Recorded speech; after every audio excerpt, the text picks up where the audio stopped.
Assalamualaikum warahmatullahi wabarakatuh. Selamat pagi anak-anak semuanya. Pada pembelajaran kali ini adalah waktunya bahasa Jawa dan seni budaya. Karena bahasa Jawa kalian sudah menerima beberapa materi, jadi kali ini kita mempelajari seni budaya. Di bab pertama kita mempelajari tentang konsep budaya. Dan sebelum kita memasuki atau mempelajari materi kita pada hari ini, mari kita berdoa terlebih dahulu. Mudah-mudahan pembelajaran kita pada pagi hari ini bisa berjalan dengan baik dan juga kita bisa mendapatkan ilmu yang bermanfaat dan barokah. Al-Fatihah.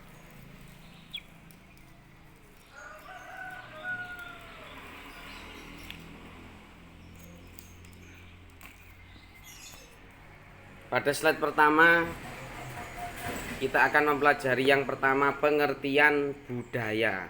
Apa sih budaya itu? Di sini dijelaskan bahwa budaya berasal dari bahasa Sanskerta, yaitu budaya, yang merupakan bentuk jamak dari kata budi,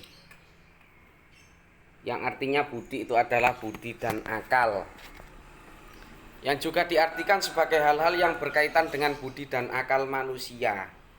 Jadi budaya itu berkaitan dengan akal dan budi manusia, termasuk terkait dengan kegiatan atau perilaku-perilaku manusia. Apa yang dilakukan itu?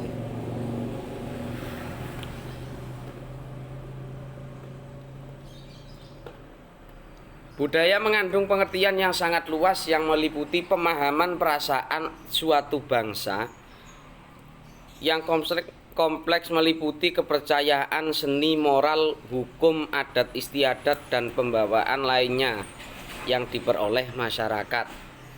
Jadi budaya menurut pengertian luasnya atau menurut istilah adalah suatu kepercayaan atau pemahaman bangsa yang berisi tentang yang di dalamnya ada seni pengetahuan moral, hukum, dan pengetahuan adat istiadat.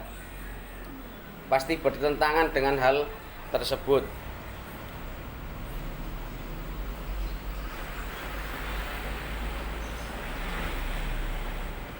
Ataupun juga bawaan yang diperoleh dari masyarakat. Bawaan itu artinya orang habis kunjung ke daerah lain menemukan budaya yang unik, nanti bisa diterapkan. Ya, itu termasuk contohnya kalau pembawaan lainnya yang diperoleh masyarakat. Atau masyarakat itu atau seseorang itu habis kunjung kemana, di daerah sana ada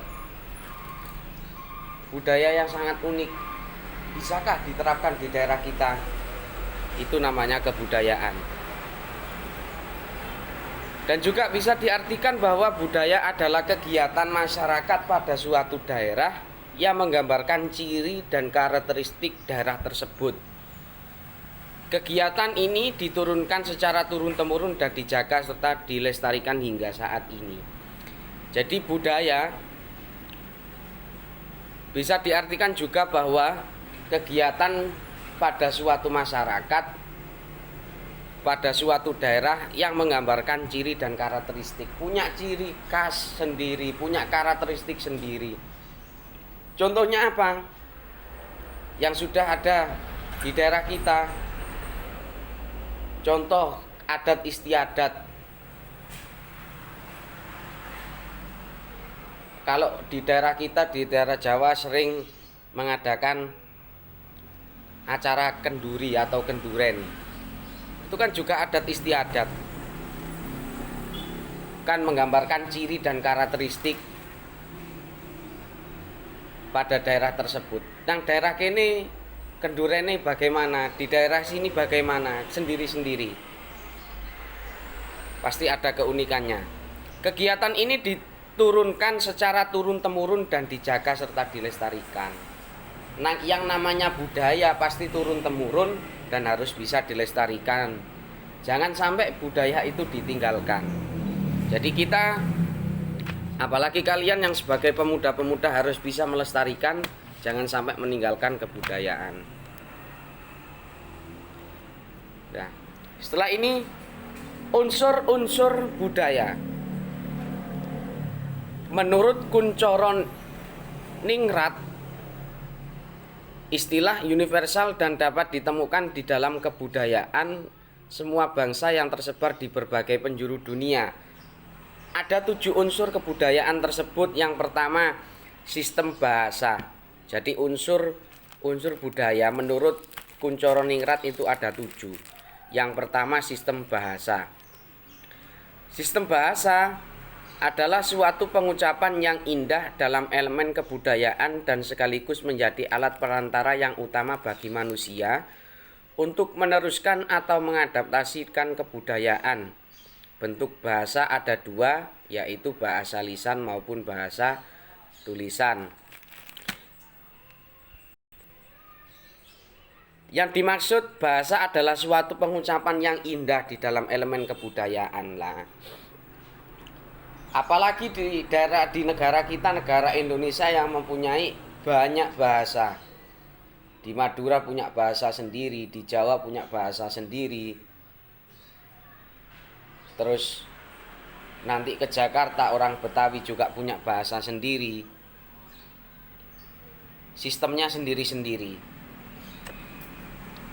Itu kalau menurut sistem bahasa. Dan dalam sistem bahasa itu ada 2, yaitu bahasa lisan dan bahasa tulisan. Bahasa tulisan berarti termasuk bahasa yang tertulis. Bagaimana bahasa tertulis itu? Ya termasuk contohnya kayak kebudayaan, koran dan yang lain.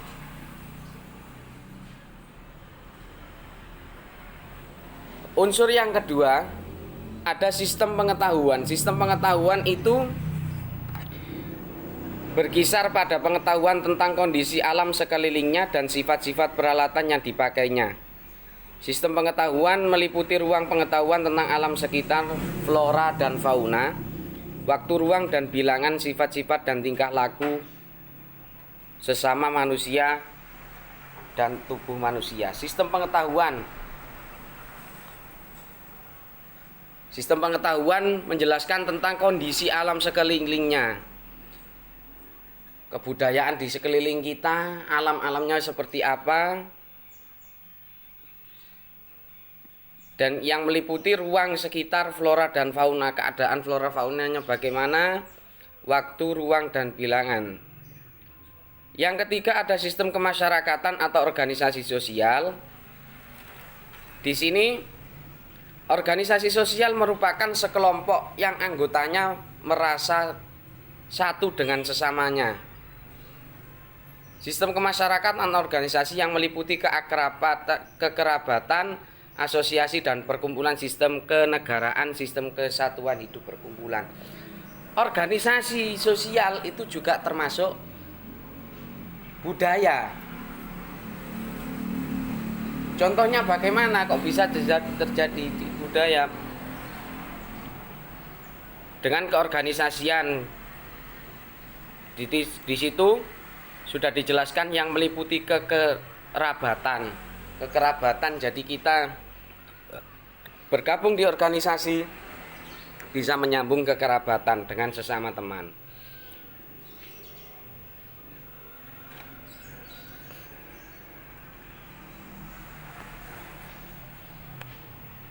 Sistem peralatan hidup dan teknologi. Yang dimaksud dengan sistem teknologi adalah jumlah keseluruhan teknik yang dimiliki oleh para anggota suatu masyarakat, meliputi keseluruhan cara bertindak dan berbuat dalam hubungannya dengan pengumpulan bahan dan bahan mentah, pemrosesan bahan untuk dibuat menjadi alat kerja, penyimpanan pakaian, perumahan, transportasi, dan kebutuhan yang berupa benda material. Berarti kalau sistem peralatan hidup dan teknologi itu adalah bisa juga kebudayaan atau kebiasaan wirausaha pada suatu daerah.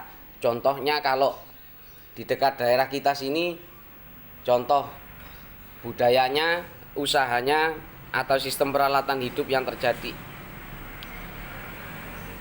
Contoh di suatu daerah, ada satu kampung membuat pisau semua, ada satu kampung servis komputer semuanya. Itu hanya contoh. Dan yang kelima, ada sistem ekonomi atau mata pencaharian hidup. Mata pencaharian hidup merupakan suatu usaha manusia untuk mendapatkan barang dan jasa yang dibutuhkan. Berusaha ingin mendapatkan barang dan jasa. Sistem mata pencaharian hidup atau sistem ekonomi yang meliputi berburu dan mengumpulkan makanan, bercocok tanam, peternakan, perikanan, dan perdagangan. Ini adalah contohnya sebagai seorang petani atau peternak. Itu kan budidaya, ternak apa? Ternak sapi, ternak ayam, ternak lele. Itu kan budidaya untuk mata pencaharian hidup.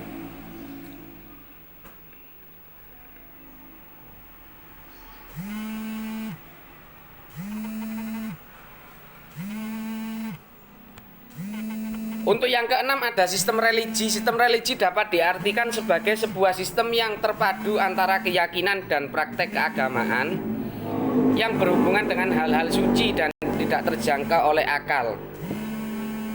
Sistem religi meliputi kepercayaan, sistem nilai dan pandangan hidup, komunikasi keagamaan, upacara keagamaan. Nah, ini contohnya kalau sistem religi berarti kebudayaan di daerah kita bagaimana. Kalau yang sudah terjadi di daerah sini memang budayanya setiap malam Jumat ada istighosah, ada tahlil. Itu kan termasuk kebudayaan dalam sistem religi. Yang ketujuh, kesenian. Secara sederhana, kesenian dapat diartikan sebagai segala hasrat manusia terhadap keindahan bentuk, keindahan yang beraneka ragam.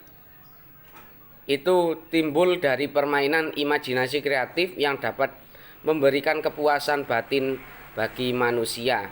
Secara garis besar kita dapat memetakan bentuk kesenian dalam 3 garis besar, yaitu seni rupa, seni suara, dan seni tari. Kesenian ini termasuk juga yang meliputi 3. Seni rupa itu termasuk kerajinan tangan. Kalau seni suara berarti termasuk orang yang punya bakat menyanyi dan yang lain. Kalau seni tari itu orangnya yang bisa menari, biasanya contohnya bisa tari remo dan yang lain. Selanjutnya, ciri-ciri budaya. Budaya dapat disampaikan melalui orang ke orang, kelompok, serta generasi-generasi. Memang benar. Jadi, budaya bisa disampaikan melalui orang ke orang, kelompok ke kelompok, generasi ke generasi. Generasi ke generasi contohnya bagaimana? Ya, contohnya generasi-generasi muda termasuk dari kalian sampaikan kepada teman kalian, ataupun juga dari kelompok. Contohnya itu dari kelompok organisasi ke organisasi lain disampaikan budaya itu. Budaya berdasarkan atau sesuai dengan simbol. Itu ciri yang kedua. Budaya punya simbol masing-masing. Seperti apa? Bisa nanti dilihat. Insya Allah buahnya itu, simbolnya punya sendiri-sendiri. Budaya seharusnya dipelajari bukan hanya untuk bawaan. Dipelajari budaya itu jangan hanya diperhatikan atau dibawa saja, yang penting digowo. Jangan seperti itu. Budaya kita pelajari sedalam-dalamnya. Budaya memiliki sifat selektif, artinya mempresentasikan pola hidup manusia atau pola-pola perilaku dalam pengalaman terbatas. Budaya memiliki sifat selektif. Artinya mempresentasikan pola hidup manusia. Gimana? Dipresentasikan di depan, dipraktekkan bagaimana pola-pola perilaku manusia, dan kita bisa memberikan contoh. Itu termasuk juga budaya.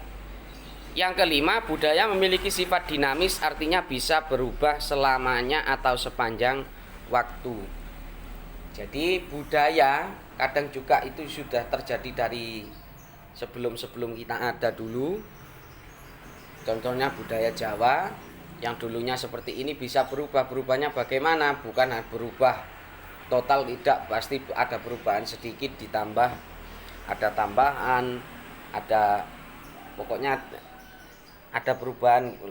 Contohnya seperti pagelaran wayang yang dulunya hanya wayangan saja, tapi sekarang lebih diramaikan lagi, ditambah dengan kebudayaan campur sari.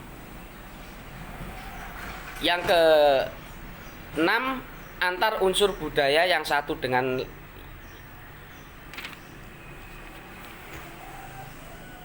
lainnya berkaitan. Unsur budaya yang satu dengan yang lainnya pasti ada berkaitannya, pasti nyambung dan nyambung.